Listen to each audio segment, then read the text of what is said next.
और demand accurate काम करती हैं, सप्लाई इंटरचेंज हो जाती है डिमांड में। ऐसा ही उल्टा होता है, अगर मान लो स्ट्रक्चर उल्टा हो जाए, यहाँ पर हमारे सामने कंसोलिडेशन है, मार्केट एकदम से ऊपर उठ जाए और फिर कंसोलिडेट करने लगे ऊपर, यानी कि बैंडिंग क्रिएट करे, तो हम यहाँ डिमांड सप्लाई में कन्वर्ट हो जाएगी और फिर दोबारा वो इस तरीके से मूव करने लगेगी। मैं इस हिस्से को आपको मैंने कई बार बताया, मैं इसको फेक आउट कहता हूँ, क्योंकि अगर मार्केट अपने पैरेलल चैनल से बाहर निकले फिर दोबारा उसी पैरेलल चैनल में आ जाती, तो हम हिस्से को फेक आउट कह देते हैं। लेकिन अब उस फेक आउट को सॉल्व भी तो करना पड़ेगा ताकि पैरेलल चैनल के आने तक की सप्लाई को पकड़ा जा सके। Got it? Got it?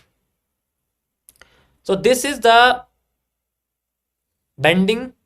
And अब इसको चार्ट पे यूज करने के लिए हमें ट्रेडिंग व्यू के कुछ टूल्स को याद करना पड़ता है, उन पर प्रैक्टिस करनी पड़ती है, और बिलीव मी इसके टूल्स बड़े ही खतरनाक होते हैं और आसानी से चार्ट पे लगते नहीं हैं। मैं आपको रिकमेंड करूंगा कि आप यूज करिए टूल, क्योंकि इसके अंदर यूज होंगे भी। सबसे पहला टूल आता है इसके अंदर, ट्रेडिंग व्यू का टूल आपको यूज करना पड़ेगा। सबसे पहला टूल है आपके पास कर्व लाइन। ये आपको मार्केट में कर्व दिखाएगा, जो कि मैं कर्व लाइन यूज करता हूँ, ये बेंडिंग्स के लिए करता हूँ। जब मार्केट स्ट्रेट मूव नहीं करती तो मैं कर्व लाइन का यूज करता हूँ। जस्ट लाइक हमारे पास में, मैं आपको दिखाता हूँ यहाँ पर, ये गोल्ड है हमारे पास एग्जांपल के लिए, ठीक है, ये हमारे पास गोल्ड है एंड यू कैन सी यहाँ पर हमारे सामने मार्केट हमें इस तरह से, आप देख सकते हो यहाँ पर हमें बेंडिंग देखने को मिलती है। अगर मैं स्ट्रेट लाइन लगा दूंगा, आपको मैं बताऊंगा कर्व लाइन में और स्ट्रेट लाइन में फायदे क्या होते हैं। देखो बेंडिंग्स जो होती है वो मार्केट में हमें इनिशियल ब्रेकआउट या ब्रेकडाउन की सिग्नल देती है। मतलब कर्व लाइन या फिर हमारे सामने बेंडिंग है, वो सबसे पहले बताएगी कि मार्केट में ब्रेकआउट हुआ है, सबसे पहले बताती है वो। जैसे इस केस में अगर मैं यहाँ पर एक स्ट्रेट लाइन लगाता हूँ जस्ट लाइक इस तरीके से, तो आप इसको देखो, मैंने मल्टीपल पॉइंट्स पे कनेक्ट करें, तो इसने किस पॉइंट पे जाके, इस पॉइंट पे जाके इसने अपने आप को ब्रेकआउट दिखाया, बिल्कुल दिखाया, यानी कि ये बहुत लेट है।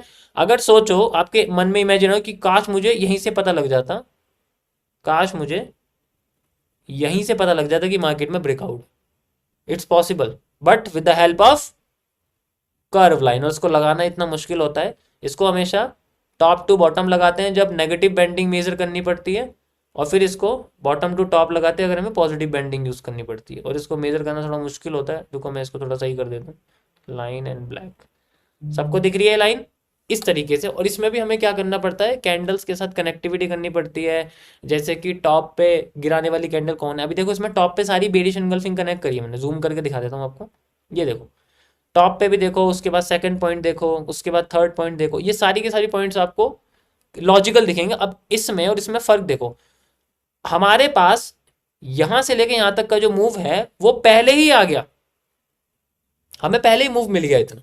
तो ये फायदे होते हैं कर्व लाइन के, और मार्केट में इसे तभी यूज करना चाहिए जब मार्केट अपने आप को बैंड करने लग जाए और बैंडिंग खत्म हो जाए, फिर बैंडिंग ब्रेकआउट दे, then we use a supply demand for measuring the new demand. इस कंडीशन में से, जैसे कि आप यहां से डिमांड मेजर करेंगे तो पीछे की डिमांड उठा के आगे लगा देंगे, एंड वी हैव रिवर्सल, आप देख ही सकते हो। Got it? समझ आया सभी को? तो इसमें प्रैक्टिस ज़्यादा ज़रूरी है, और ये रिपीटेशन ऑफ स्ट्रक्चर्स का कॉन्सेप्ट नहीं है। इसमें आपको रिपीटेशन ऑफ स्ट्रक्चर की यूज़ करने की कोई ज़रूरत नहीं है, क्योंकि इसमें सप्लाई डिमांड यूज़ होनी नहीं है। अब जब सप्लाई डिमांड यूज़ होनी नहीं है तो रिपीटेशन ऑफ स्ट्रक्चर का कोई मतलब ही नहीं है। तो ये तो उससे बहुत आसान है, इसलिए मैं कह रहा हूँ आपसे कि ये बहुत आसान है। सप्लाई डिमांड में फिर भी आपको ऑब्जर्वेशन स्किल इंक्रीज करनी पड़ेगी, और इसी वजह से उसमें बहुत टाइम जाता है। बेंडिंग मार्केट में टाइम नहीं जाता, वहां तो सिंपली हमें कर्विंग देखनी है, और उस कंडीशन में हमें उसकी मैक्सिमम मैक्सिमम पॉइंट्स को कनेक्ट करना है कर्व लाइन से। या फिर जो दूसरा टूल है जो मैं आप बताने वाला हूँ, वो बेसिकली आपकी सिंगल साइड बेंडिंग या डुअल साइड बेंडिंग की तरह होती है। जैसे कि कभी कभी आपके सामने कुछ ऐसे पैटर्न दिखेगा जो सिंगल साइड बेंडिंग की जगह डुअल साइड बेंडिंग दे, तो उस कंडीशन के लिए हम लोग स्पेशल टाइप ऑफ बेंडिंग लेते हैं जिसे हम लोग एलिप्स बोलते हैं, द एलिप्स। अब ये जो एलिप्स है ये बेसिकली मार्केट में ऊपर भी और नीचे भी दोनों साइड में एक्सपेंड होता है, और फिर दोनों साइड में ही कॉन्ट्रैक्ट होता है। अब इस कंडीशन में ऊपर भी बेंडिंग होती है, नीचे भी बेंडिंग होती है। तो इसके लिए हम लोग एलिप्स का एक टूल है जो ओरिजिनली हमें ट्रेडिंग व्यू ने दे रखा है। आप यहाँ ड्राइंग सेक्शन में जाएंगे तो आपको यहाँ पर दिख जाएगा, यहाँ पर आपको दिख जाएगा ये ना। ओके, ये मैं इसको फेवरेट में डाल देता हूँ, you can see like this. यहाँ पर हमारे पास ये बना हुआ है, गॉट इट? अब जैसे यहाँ तो नहीं है, चलो मैं कहीं और आपको दिखाता हूँ कहाँ हमें ऐसा पोजीशन देखने को मिल सकता है जहाँ पर दोनों साइड में हमें जो है बेंडिंग्स वगैरह दिखे। कोई सा भी चार्ट में खोल लेता हूँ। थोड़ा नेटवर्क नहीं चल रहा है, गरीब आदमी है भाई, नेटवर्क ही नहीं है, जहाँ भी चले जाओ नेटवर्क ही नहीं चल रहा है। चल ही नहीं रहा, देखो मैं क्या करूँ बताओ।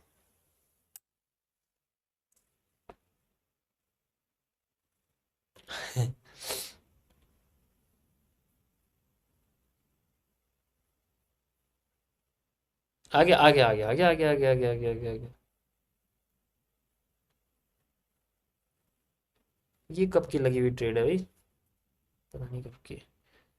अच्छा ये देख सकते हो आप, ये देखो, ये आपके सामने लाइव बना हुआ है, यूएसडी जेपीवाई में बना हुआ है ये, एंड यू कैन सी यहाँ पर हमारे सामने जो है एलिप्स बना हुआ है।